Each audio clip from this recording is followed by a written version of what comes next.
Well, thank you again for participating in the question and answer period. Thank you for your support. Thank you for your business. Thanks for your challenges. This is just an important part of why we are a grassroots company owned by producers and local cooperatives. So Dan gave the board report yesterday. Olivia gave a report kind of looking back over the last year, and I'd like to spend just a little bit of time this morning to talk about the future and to talk about how we're thinking about growth in the future. And the growth, as has been mentioned, is just not about getting bigger, although that probably will come with it. It's about growing strategically and how we drive more value for our owners, how we invest in our business, how we invest in our people, and how we return more cash back to you. Now, the benefit we have at CHS is the strength of a diversified portfolio. The business model of CHS really is straightforward. We provide the goods and services to plant an acre. As the acre matures, we have goods and services as it matures, and at the end, we try to swing in at the end and buy as much grain as we can. We process some of it ourselves, we process some of it in partnership with others, and the rest we ship around to customers around the world. That's the business model of CHS in 2 sentences. Inside that model is a lot of room for growth. And we're making strategic investments that drive better alignment, ultimately leading to increased earnings. Let me break the company a little bit apart in how we're thinking about growth and start with the energy platform. We are 2 years into the LIFT program, which is all around image at retail facilities. And it's vitally important. Having the right image at a retail energy facility is something that's just kind of table stakes. And we have a role in helping local cooperatives do that. And the LIFT program is our way to help on the financing and the expertise to do it. An example I'd like to give is up at Roseau, Minnesota. And if any of you from the southern part of our trade territory think this is cold here, I grew up not too far from that part of the country. It's cold in Roseau. But that was a company that was frankly fed up with the C-store, weren't making any money. It just wasn't going anywhere, and why not get out? That local cooperative, Darren's staff, developed a plan, provided capital, demolished the old store, built a new store in that community, and the business is thriving. And we've got the resources and we got the program to help do it, and that's an investment in our growth. But it's not just about refined fuels. Lubricants at Sunrise Cooperative out in Ohio and Valleywide Cooperative in Idaho. Dave Holton was here last night. I think he had to leave. 2 examples of customers that have taken a product like lubricants and just grown it through the roof. And I started in that part of the company. I know how difficult it is to grow that business, and they've just said, hard or not, we're going to grow it, and they have with programs like certified energy specialists and retail people that are just growing the product. That's part of our growth. That's growing with the customers that own us. At the same time, within energy, we have doubled down on things like supply planning in our propane business, and that came up yesterday in Dan's speech of how that propane supply business is so completely different than the way it used to be. The United States exports propane at levels we never have seen in my career. It's part of the world kind of shifting fuel and energy sources in other ways, natural gas, propane, in ways they never did in the past. And what that means for us is that propane was always here, right? If we didn't have crop drying, then that was just more propane available, and that, if we didn't have a winter, that was even more propane available. Well, these exports now have changed the game. They've changed the game. And that supply planning by local cooperatives and the propane department is really key to that market share growth that we have seen within propane. Now, I want to give a little bit of shout out to CEOs in this room in front of their board members. Those CEOs have to make calls around propane supply before they have all the facts, because you can't wait to know if it's going to be cold. You can't wait to know if you're going to have crop drying before you line up that supply, because the world has changed. Sometimes those decisions are going to be wrong. They're going to be wrong. but there's no other way to go about it. And I just want to give these CEOs a little bit of support in front of their boards. They got to make a call, because if you wait until you know for sure, it's too late. So it's just how the business has changed. In our global grain and processing business, there's as many opportunities in that space as I think, John, we've seen in our careers. To begin with, we're investing in our infrastructure. And there are great opportunities to grow our shipping and our terminal infrastructure. A few years ago, we talked about $250 million that we invested out in our Tempco joint venture. That's out in the Pacific Northwest. As a result of that investment, as a result of operating the company, frankly, in a better way, CHS now is the largest exporter of grain from the Pacific Northwest to Asia markets. The company you own is the largest exporter in grain off the Pacific Northwest. We have 3 export facilities inside that joint venture, and they're distributing grain to China, to Japan, to South Korea, and about 8 other Asian countries. The result of that investment, the result of working closer together, is really, it has blown the doors off what we thought we were going to get out of that $250 million investment. We're loading more ships each month at quantities we never thought possible. And it's not because we try to get 28 hours into a 24-hour day. It's because we have better connection between a ship arriving in port and a customer bringing it to town. We've also, looking south, got $105 million being invested in the Myrtle Grove.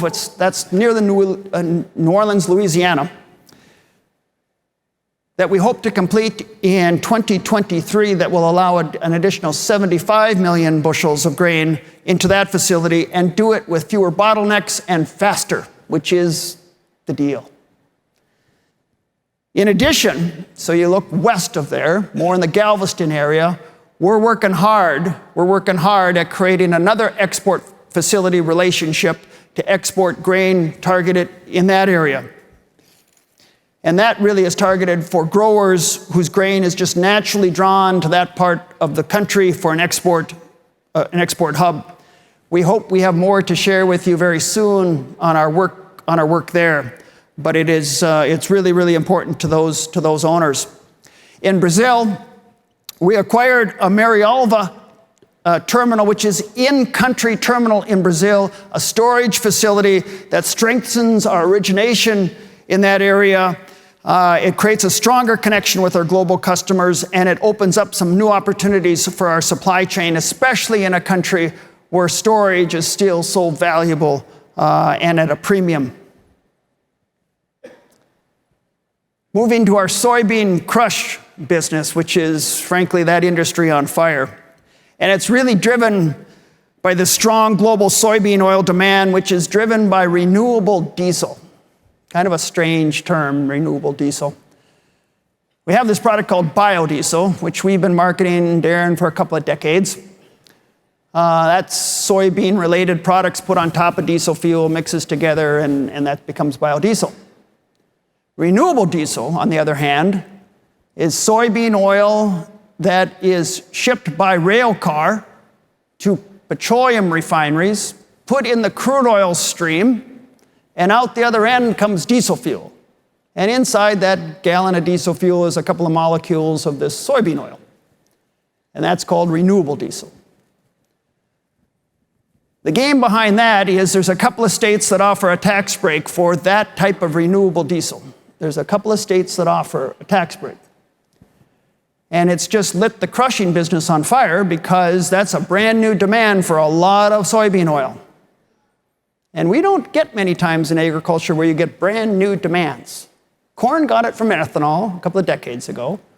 But more often times, your demand grows just the organic growth, the world eats better, that kind of growth.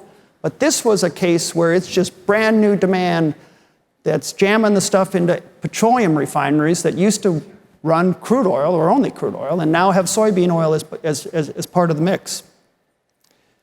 So we are investing in that business. We're primarily investing by making our existing plants larger.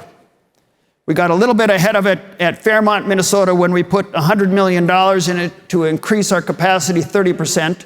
And then as John mentioned in the Q&A, we have another $65 million being invested in Mankato, Minnesota, which is where our refinery is. So we crush it at Mankato, we crush at Fairmont, and then we bring the product up to Mankato to refine it.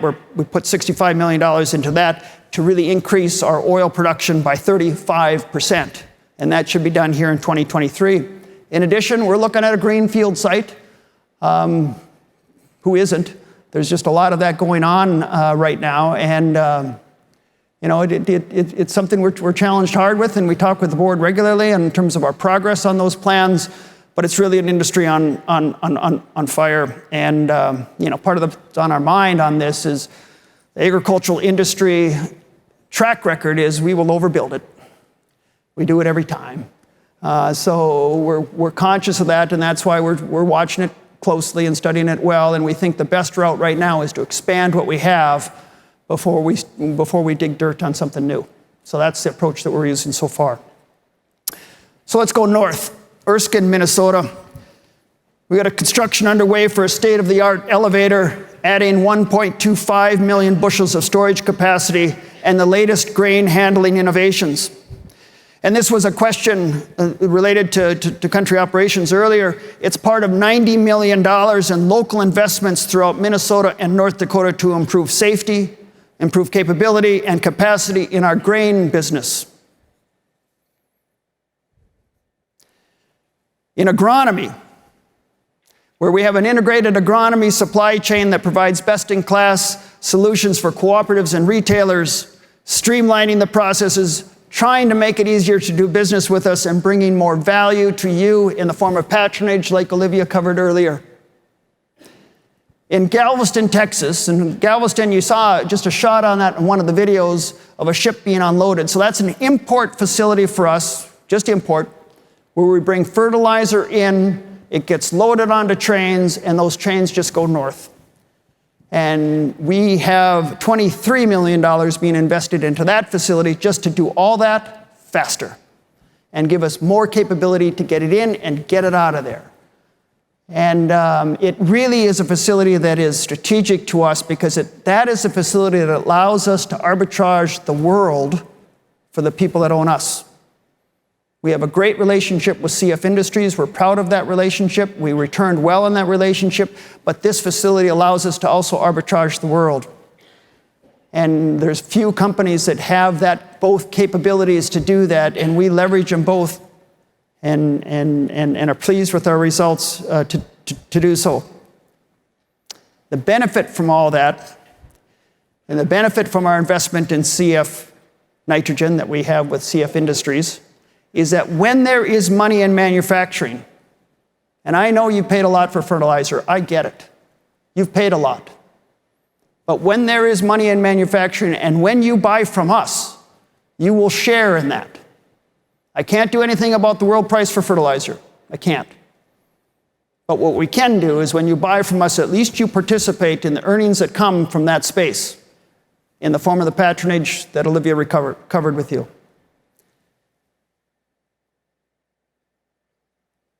The agronomy business also grows within ourselves. In McPherson, Kansas, at the petroleum refinery, we make sulfur. That sulfur we turn into ammonium thiosulfate. You might know it as ATS product, just a fertilizer product that's used by some areas. For a long time, we sold that ATS to a third party. That third party probably sold it to you, probably sold some back to us. That's all done. We do it all ourselves. So that when we have that profitability within the sales, it goes into our patronage stream and it goes back out to you. It's how we can think of vertical integration across the company. And when we think of the company more as an enterprise, which we are working hard at as one way to make a better company, is to think about us as an enterprise and look across the company for how we can bring benefits to the people that own us in better ways or newer ways than we ever have in the past. That's one of them.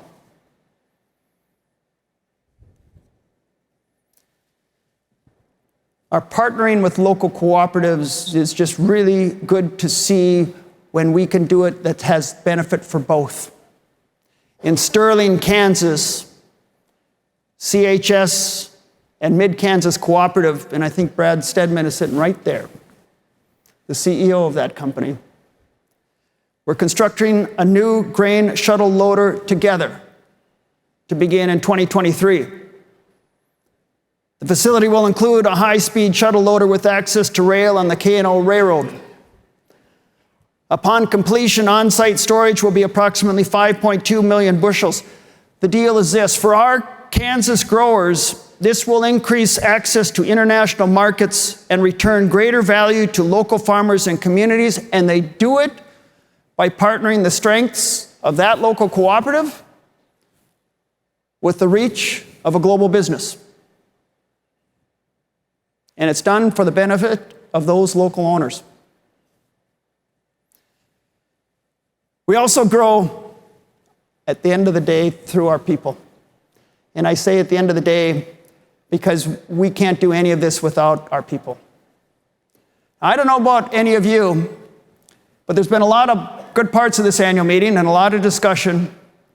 But that presentation that got made at the end of yesterday, which we maybe didn't think that much about it before the presentation by those 3 ag teachers, I don't know about you, but I thought it was pretty amazing. And if that reflects the kind of education that's being given to the young people around ag education, we'll be okay.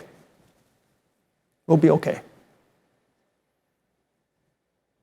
And a lot of your brothers and sisters teach, and your kids teach, and maybe your mom and dad did. If that's the way they're coming across to our young people, we'll be okay. Really, really, for me, a real impressive part in the CHS Foundation. I just, they had to get it down to 3 people. I don't know what they started from, but probably they could have had the whole list of people as winners. I don't know how they got just to 3 because they were all great examples. And all 3 of those were great examples, but just remarkable work by people and remarkable, I think, way for CHS to live its value of cooperative spirit in the field of education and developing leaders. For our employees, we're attracting a broader range of workers. We're attracting somebody that grew up in Los Angeles, never been on a farm, but is jazzed about agriculture, is jazzed about helping farmers grow, and wants to be about something about feeding people around the world because they want to be about something bigger than them, bigger than themselves. The benefit is we don't have to make it up. We don't have to find exactly the right words to say that make it okay. We just say the truth. You come to work here, you're going to work with people that grow crops, and those crops go to help feed people. Pretty important work, and it's a way that we really can attract people that maybe didn't grow up on a farm, but are just as excited to be part of it. One of the other ways we're looking at growing a talent pool, because there's just not one way, as Mary mentioned, there's a lot of ways we got to work on it, one of which is a pilot program we've started with the University of Minnesota. And we're doing that in partnership with the University of Minnesota up in Crookston. Crookston is up in the northwest corner of Minnesota. And what we're piloting with the U of M is targeted at CHS employees who don't yet have a bachelor degree. Maybe they just came out of high school and started college but didn't finish, or maybe the 4-year college deal just isn't going to work for them and their families and their circumstances. So what we're piloting is a year-round online and hybrid course that enables students to accelerate their degree completion. CHS will allow them some time away from their normal working hours and be eligible for tuition reimbursement benefit to participate in the program. This is an example of an exciting new program that helped develop leadership and success in the next generation of ag and rural professionals. It's one example of many of what I think it's going to be needed to be an employer of choice in a very competitive economy. You've heard me talk over the last years about how we are working to continue to be a better company. We're putting the full weight of CHS at the face of the customer, helping to solve problems where we can. First and foremost, to enhance the customer experience, to deliver our customers with the best products at the very best solutions, and to be our customers' first choice. And I get it, that's a high bar. But we'll shoot for it every day. Some days we might fall a little short, but we'll shoot again for it. You got a lot of choices out there. Good companies. Won't say anything bad about any of them. But we will ask to earn more of your business. I am asking to earn more of your business. We have a good deal going, and you own the place. And we're going to work hard to try to earn more and more of it. To do that, you, agriculture, has to adapt to a changing world. In some respects, the way we do business today, we will not be doing a decade from now. That's customer demands. That's customers both in your chairs as well as customers around the world. Technology, sustainability, the use of data. As global markets shift, as the customer preferences change, agriculture has to adapt. And global events like the Ukraine reminded us last February 24th, and the tariff wars did just a few years ago, are more impactful for us and agriculture than ever. And CHS will adapt to what's ahead. Even if it is electric cars, I don't know how they're going to do it either. And we'll look through this with a lens of opportunity, not to fight it. I don't think that's a winning hand, and I think that they just close the door and keep you out of the room if that's all you do. But to make sure we put facts up on the table and are also be willing to adapt to the world as it's changing. Not holding on to what's comfortable or the way we used to do it, but to embrace the change, to be excited by the change. Because the people joining our companies, they are excited about it, and they want to be part of it too. Investments in technology are helping to pave the way. As we've said, technology continues to find agriculture. At last year's annual meeting, we announced our partnership with Growmark, a venture capital fund that we formed called Cooperative Ventures, and that was to focus on creating advancements in breakthrough technology in the agricultural industry by looking at startup companies. We have recently announced our very first deal with a company called Sabanto, a hardware and software company on the forefront of developing autonomous capabilities in tractors with the goal of providing turnkey solutions for farmers and retailers and ag retailers to convert any make and model into an autonomous tractor. I don't know if it's going to work. We don't know if it's going to work. But we need to be at the table on these ventures. Not in deep, but to be at the table. I also want to say how pleased I am with how we have partnered together with Growmark and how that relationship between CHS and Growmark continues to grow.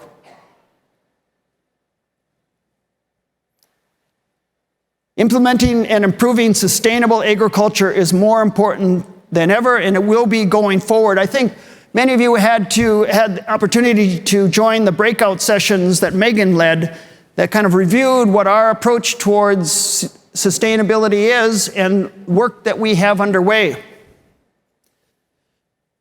Farmers have always been environmental stewards. We produce the food that feeds the world, and we do it on land that they're not making any more of. Farmers have long been environmental stewards. We hope to help navigate and advocate for growers to ensure sustainability as well as profitability.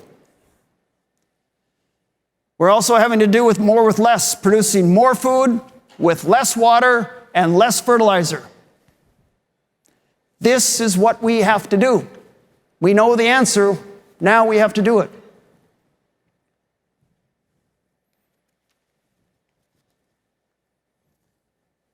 Ladies and gentlemen, we've had our share of challenges these last couple of years.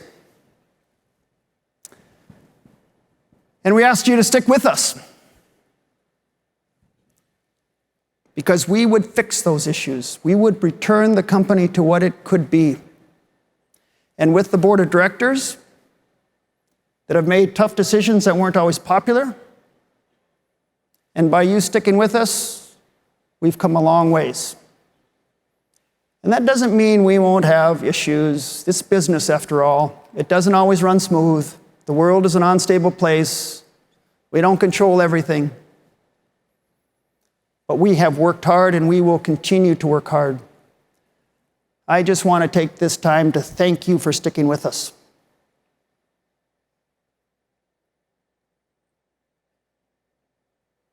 We didn't do it alone.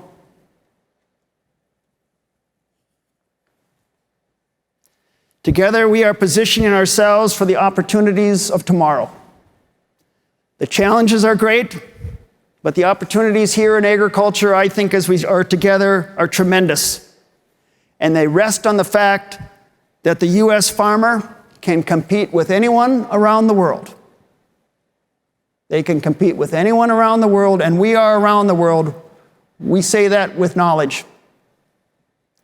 If we adapt to the world as it will be, and if we change what we should, but if we hold on to the values of integrity, of safety, of inclusion, and of a cooperative spirit, I'm certain that the future of agriculture and the future of CHS and the future of the cooperative system will thrive. It will thrive. I thank you for your support. I thank you very much for your support. Have a great holiday. We're going to be back together again for many of you in January in San Diego, which will be warmer, at the CHS Cooperative Leadership Conference, and I look forward to seeing you all there if you can make it. We're going to have lunch. I'll turn it back to the chairman. Thank you all for being here. Thank you for your support. Thank you for your business. An historic year, historic earnings, historic cash returns.